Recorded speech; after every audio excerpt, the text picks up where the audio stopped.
right before I moved, I was having a lot of second thoughts, and I just kind of listened to my gut, and I was like, I'm young, and if I'm going to take a risk like this, like now is the time to do it. I can always go back home. Ultimately, it led to an opportunity to do something bigger than myself. Welcome to The Curious Corner, where we unravel the stories behind our guests through the lens of curiosity. In this episode, I'm joined by Courtney Knecht, a music lover, card collector, and works as a video producer for VeeFriends. Courtney, thank you for agreeing to come on today. How are you doing? I'm doing well. Thank you for having me. I'm excited for this convo. Likewise. Okay, for those listening, could you give a brief intro into who is Courtney Knecht?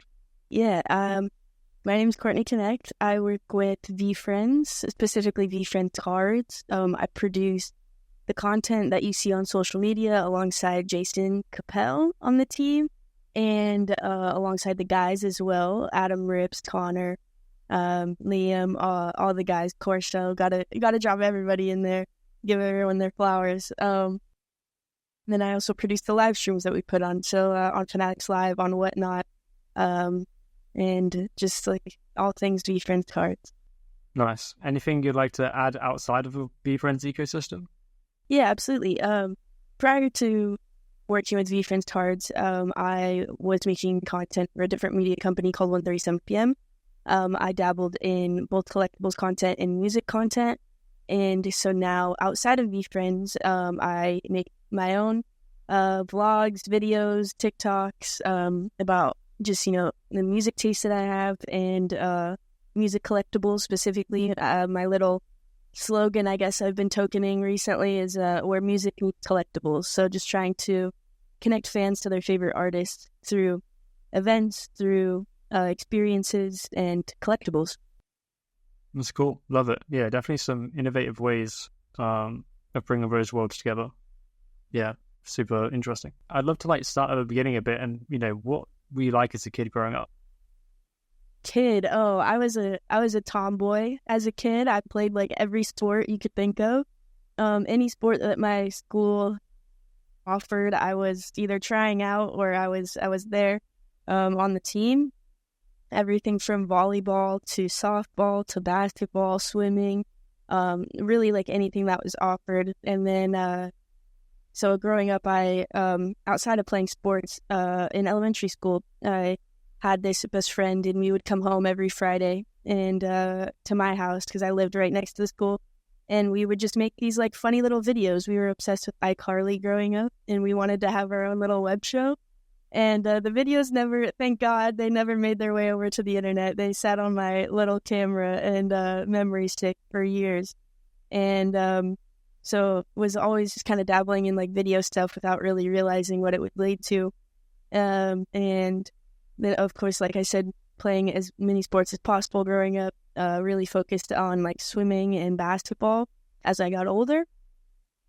Through high school, played both of those, and then was fortunate enough to get a couple offers to play college basketball from different schools, and I chose to go to a school just outside of Seattle, about 45 minutes outside of Seattle, called University of Puget Sound. Played basketball there for 2 years. In the time I was a senior in high school all the way to my sophomore year of college, I had a series of concussions that led me to ultimately putting down the basketball, hanging up the Kobe's, and picking up a camera and just kind of diving more into the creative side of myself, and started shooting music videos with local artists in Seattle. And from there, just kind of moved into Gary's world, found out, who Cole Bennett was and what Lyrical Lemonade was doing, and just loved, was obsessed with trying to get to know artists and finding ways to, like I said, connect artists or connect fans to their favorite artists. And so I had a love for live music and, kept trying different things until something stuck. And when it did, then an opportunity came to work in Gary's universe. In 2021, I graduated college. And when I graduated, I told myself, at the time that I graduated, I was running my own video production company full time and working for myself. And when I literally walked across the stage and I grabbed my degree, and then when I went and sat back down in my chair, I told myself I'm not working for anybody other than myself unless it's one of one of four people at this point. One was Gary Vee, one was Tudor Braun, one was Cole Bennett, and the other was Michael Rubin. And so 6 months after graduating school, I had been going hard on TikTok and the music video production that I was doing. And someone from the 1:37 p.m. team saw one of my TikToks. We connected over Instagram, and they told me to apply to join the team. And I, at the time, was very hesitant. I waited like a few weeks to apply and everything. And then I was like, I did some more digging and found out, it was a company that was owned by Gary Vee through his, multiple companies and ventures that he has. And I was like, oh, wow, this is like aligned with what I had said to myself when I graduated school. So why not give it a try? And then ever since then, the series of events occurred, and now I'm full-time on VeeFriends and loving it. So I love it. What stands out to you as an early life experience that you feel has shaped who you are today? Growing up, I had mentioned, I have a love for live music. And growing up, my mom, in the 90s, she worked on the Phoenix Suns advertising. And then as I got older, she shifted into a job that did advertising for a lot of music venues throughout Arizona and like the stadiums that were there, and that gave her access to get tickets to concerts and everything. And so as I was growing up, I have a lot of memories of going to live music concerts and just experiencing, like the connection that you experience as a fan with an artist, like in real time, live, when they're performing, and just loved that. And I think that just kind of like experiencing that over and over again throughout my childhood and like as I grew up, just really like ignited a passion for experiencing live music and just like trying to, like I said, find that connection between fans and artists in different ways. Like, you obviously mentioned like your passion for music, and mentioned, starting your own video company after, stopping playing sports due to those concussions. So I know, I think you were 21, you moved from Arizona to LA to make the music videos and content and just be surrounded by creatives. So that's a pretty bold move for a 21-year-old. So what was that experience like for you? Yeah, it was definitely terrifying in a way. When I grew up, I never thought to myself oh yeah, when I grow up, I'm going to go live in LA and try that out. It was just kind of something that came about through meeting people that I met in college. The initial plan was to go out to LA with a group of friends and start somewhat of a collective or like a creator house in a way. And we all know how those tend to turn out. And so right before I moved, I was having a lot of second thoughts. I didn't know, if this was going to be the best thing for me. And I just kind of trusted. I believe in God, and I trusted God. And I was like, show me if I'm supposed to be doing this, or if not. And I went on a road trip with the people that I was supposed to be living with. And we weren't vibing. It wasn't the right feel. And I just kind of listened to my gut. And I was like, you know what? I think if I'm going to do this, I should do it by myself and on my own, and not, go with a group of people.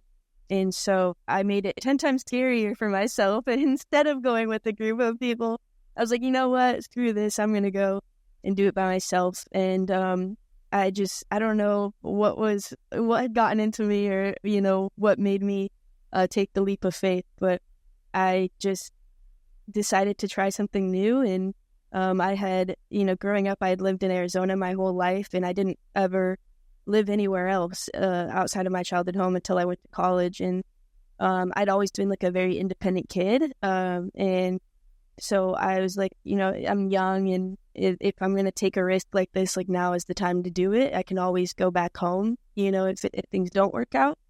And so I tried it, and it was tough for the first, I lived there for a total of 2.5 years. And the first 2 years of being there were very tough. But the last 6 months, when I really found my group of people and my friends, and kind of built more confidence and consistency in what I was doing, and really found out my reason why I was doing it, is what drove me, I think.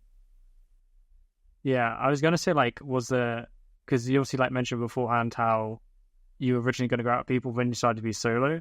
I was going to say, like, was there ever any moments of doubt, like, once you'd actually moved? Yeah, there were definitely moments of doubt, like, I had been living there for like, I want to say 3-4 months before I got my job with 137, and LA is, one of the most expensive cities in the country, in the world, and so there were definitely moments where I was like, I don't know if I could do this, I'm like supporting myself right now, and it got like scary, but I just kind of like had faith, and I was like, you know what, if something's meant to happen, then it's going to, and there's nothing that I can do or not do that's gonna change that. I'm a big believer in like what's meant for you will never pass you, and so I just kind of like had faith, and there were definitely moments where I was like, I don't know if this is gonna work out, and I just would try my hardest to just show up for myself day in and day out, because that's that's all you can do really, is just show up every day and try. And ultimately it led to an opportunity to do something bigger than myself, and I was able to enter into the Vayner world, and that brought me to VeeFriends, which is just like a giant community with like-minded people, which I'm very, very grateful to be a part of. 100%. Yeah, and like, I believe you also, like, at one point when you're making these music videos, there's a moment where you're making like 4 to 5 a month. So like, even, moving to a new place, being, by yourself and maybe not knowing many people, but then also the pressures of work as well. Like, the work side must have been quite challenging to keep, turning out that kind of volume of videos.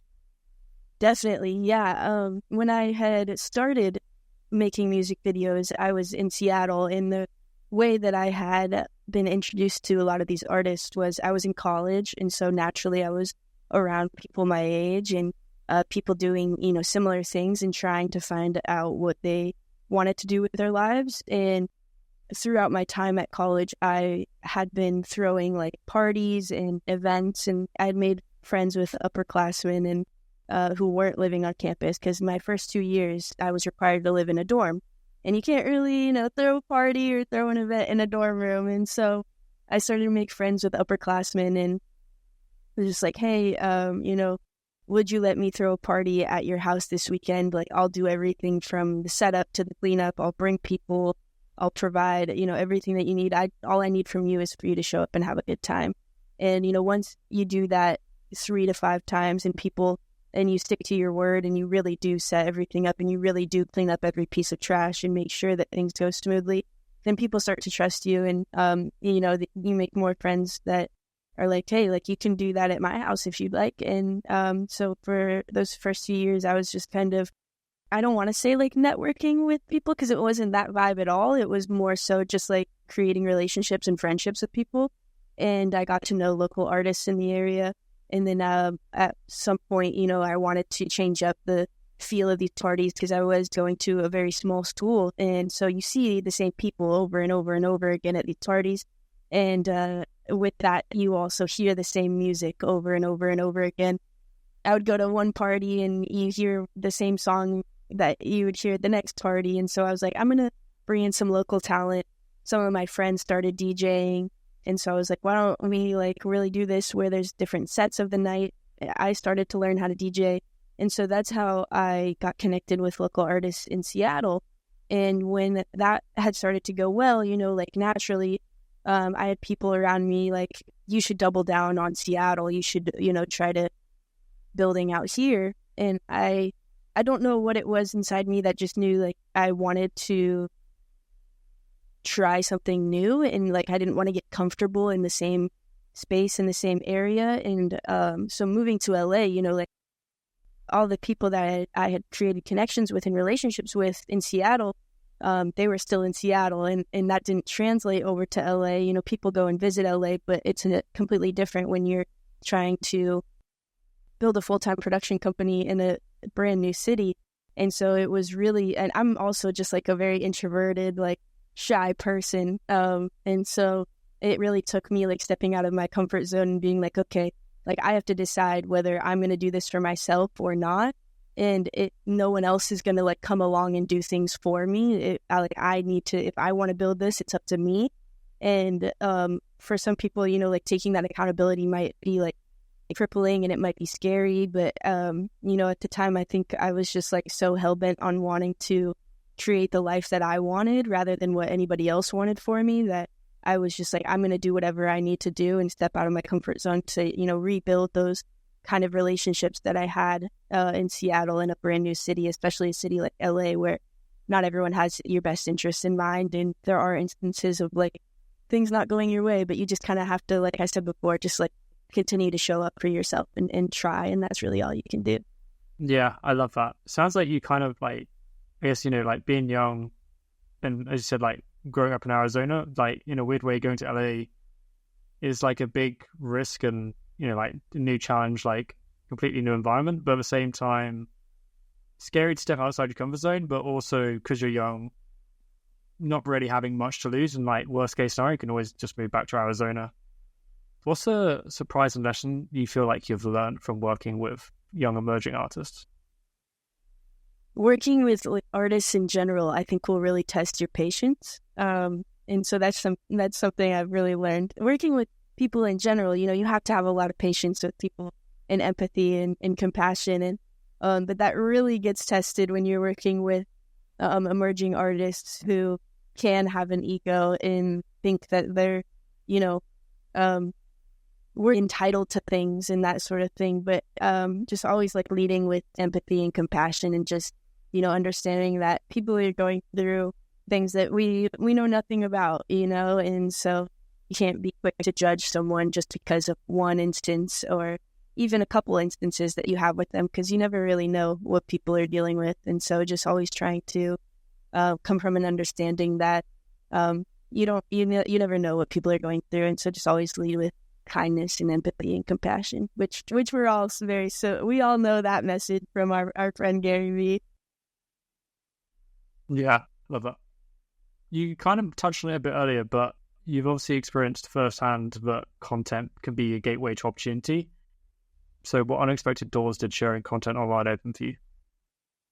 Oh, wow. I think I have my entire reality of, you know, like my day-to-day life right now it has come from making content and doing things that I would have never expected, you know, like in 2017, in 2018, I was watching Gary's daily vlogs, the Daily Vee, and I watched, you know, the vlog episode where they moved into the Hudson Yards office that I now go into work in every single day. And if you would have asked me during that time that they were posting those vlogs, like I would have never been able to tell you, like I can see myself, you know, working there and doing that.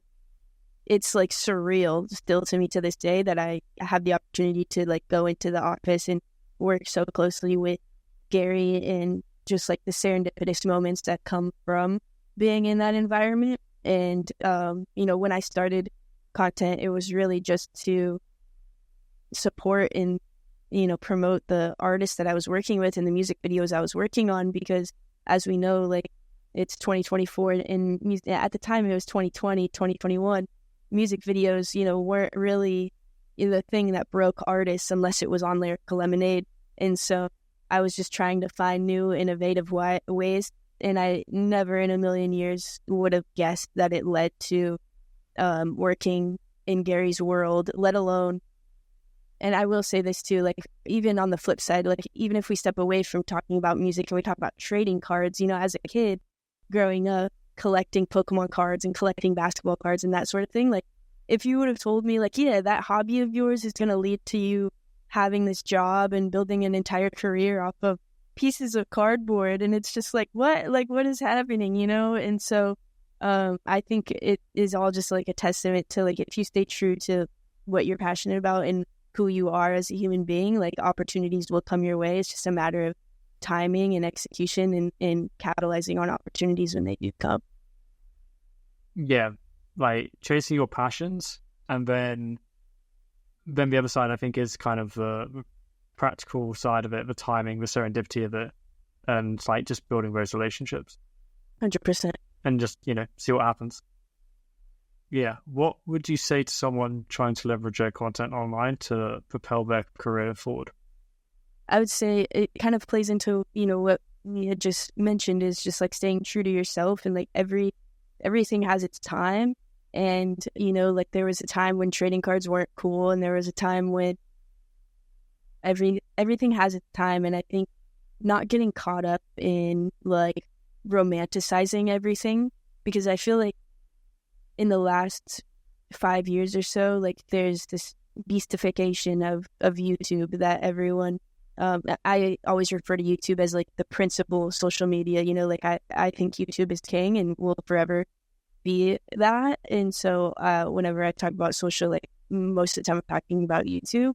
Not that other platforms aren't relevant. They are very, very relevant, especially in today's world, but I always just default to YouTube. And I think a lot of people get caught up in trying to like play a character or like over romanticize things. And I think we're stepping into like this age of social media in general where like people are craving like realness and just want to see, you know, what someone else's life is like in its entirety, like their reality, you know, like not this highlight reel that social media has always been. And so we see creators who are just documenting their day-to-day life, and they're not like doing anything crazy and special, and they're not like yelling into the camera with a perfect hook in the first minute. They're really just living their truth. And I think as, you know, more and more people are able to create, I think people are just craving realness and seeing things for what they really are rather than a romanticized version. Yeah, I like that. Live your realness. And I also feel like on the consumer side, I think people are more switched on. As in, I think nowadays it's becoming easier, especially with things like live streaming, that you can start, you know, like if you're part of someone's community, you kind of start to learn if they're being truly genuine or not. Exactly. Just, yeah, being authentic is just massive, because if you're not, then you'll probably burn out and just won't be consistent. Yeah, you don't want to like put on this character and have to play a character that you aren't truly, like that's not your true self. And if you put that character out into the world and people respond to that, then you get stuck in a position where like, do you want to uphold that character, or did you want to be yourself? You know, were you just putting on that character to get attention? And then like, because, and why were you putting on that character? You know, do you feel confident within yourself? I really think like making content is a mirror, and like it just reflects who you truly are back onto yourself. And so it's all just a game of getting to know yourself, really. 100%. And I also feel like something I've learned personally is like, because like especially say YouTube for example, like chances are your first 100 videos aren't really going to get any views. And I think, you know, obviously being authentic and having like a bigger why behind why you're creating content in the first place, but also just kind of leaning into having fun with it, and not like, obviously you want to kind of your videos come across like professional and like to a good standard, but also have fun with it and don't take yourself too seriously in those first videos, because first video is probably going to be awful. And, right. You know, but then, you know, after 100 videos, then, you know, if you make one change each time and just that kind of 1% mentality and make it 1% better each time, then that stuff compounds. 100%. You mentioned earlier about, you know, describing yourself as a shy person. So how did you approach a shift in going from someone who in the past described himself as being a shy person to being now more comfortable in front of a camera?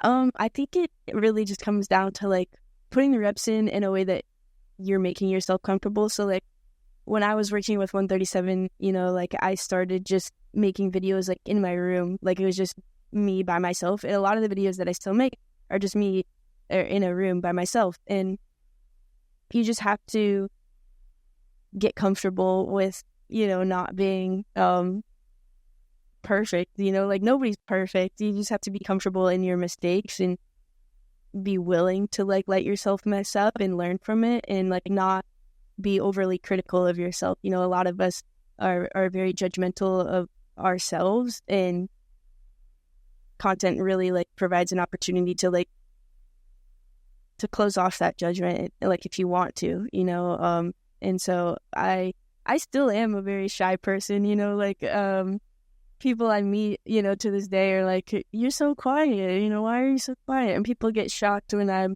like in a room and I'm the quietest person in the room, but like on camera, I can like talk and spiel things for like forever. And it's just because, I've gotten comfortable in making like, I always like view the camera as like a best friend, like it's just like I'm just talking to a friend, rather than like I'm talking to however many people watch it. Like there's beauty in nobody watching you, when you're first starting out, and you, like you mentioned, like your first 100 videos might not get any views, and some people might see that as like very discouraging. But in a way, it's a blessing because you don't have you're giving yourself the opportunity to mess up and to make mistakes and to learn from them. And I wouldn't want to have the world watching and make mistakes. That does happen, of course, and you just learn from it. But there's beauty in nobody watching your stuff for the first 100 videos. Yeah, I also like what you said about making it and then posting it as if no one's gonna see it. You're right. It just takes the weight out of, I guess, the anxiety or insecurity or whatever behind it is.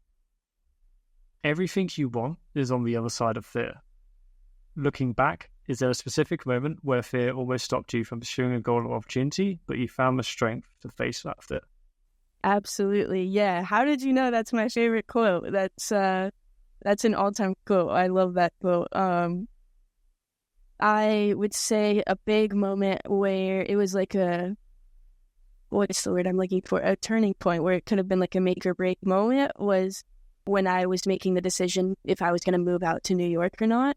Because I had never made a move that big. Like, of course, I'd moved to LA, but New York is, its own beast. And I had to make the decision very quickly. I was offered the job with VeeFriends, and I hopped on a call with Gary, and he said, like, are you willing to give me, 2 years of your life to see how this plays out? I just put like full faith in Gary and in myself, and I knew that, like, if he was willing to take that bet and make that bet on me, then why shouldn't I make that bet on myself? And, when that phone call did come and I had like a weekend to take time and think about it, I was calling anybody and everybody. I was calling my friends, I was calling my coworkers, and I was just trying to get as much perspective as possible. And I realized in the process of doing that while I really value those people that I asked, I value their perspective and I value their input and their advice, it ultimately comes down to me, myself, and I'm the one making the move. I'm the one, sacrificing living so close to my family. I'm sacrificing time with my family and my friends and everything that I've built for myself here in LA.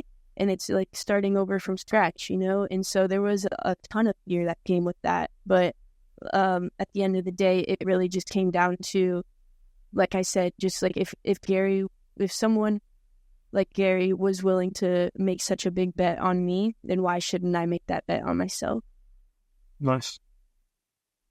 Do you think your younger self would be proud / look up to you now? I hope so. Yeah. I mean, I still have my very first camera, from when my friend and I in elementary school were making those videos.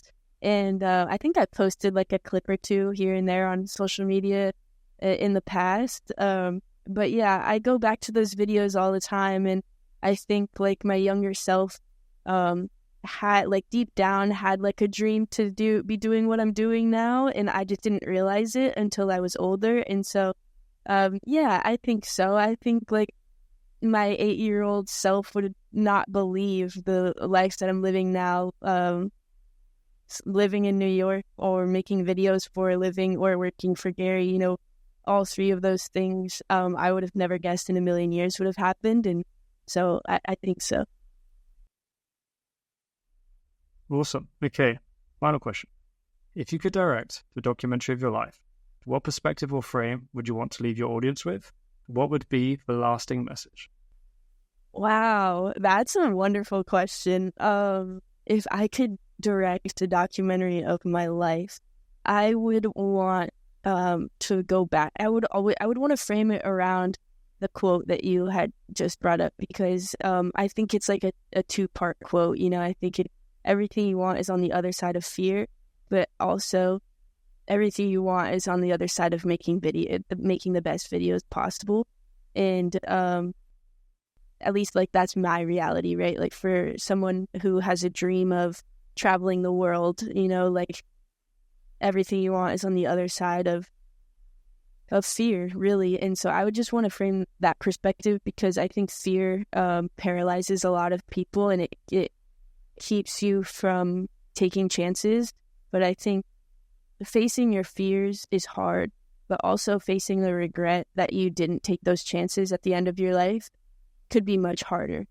I don't know, because I haven't come to, I'm not 80 years old replaying my life in my head. I don't know what that regret feels like, but I pray to God I never feel that, and I think that while there are a lot of scary things in this world, and there are a lot of things that are valid to be fearful of, I think that is probably the thing that scares me the most, is sitting on my deathbed and not being able to say, like, I gave it everything I got, I like that. So don't be fearful, be fearless, and live your life with no regrets. Okay, thank you, Courtney, for your time and for a conversation. If anyone listening wants to follow Courtney's journey closer, then all the links to her socials will be in the description. Courtney, thank you once again. I appreciate it. Thank you so much, Ben. Thanks for tuning in. If you enjoyed today's episode, make sure to follow us, to leave a review, and to connect with us on our socials.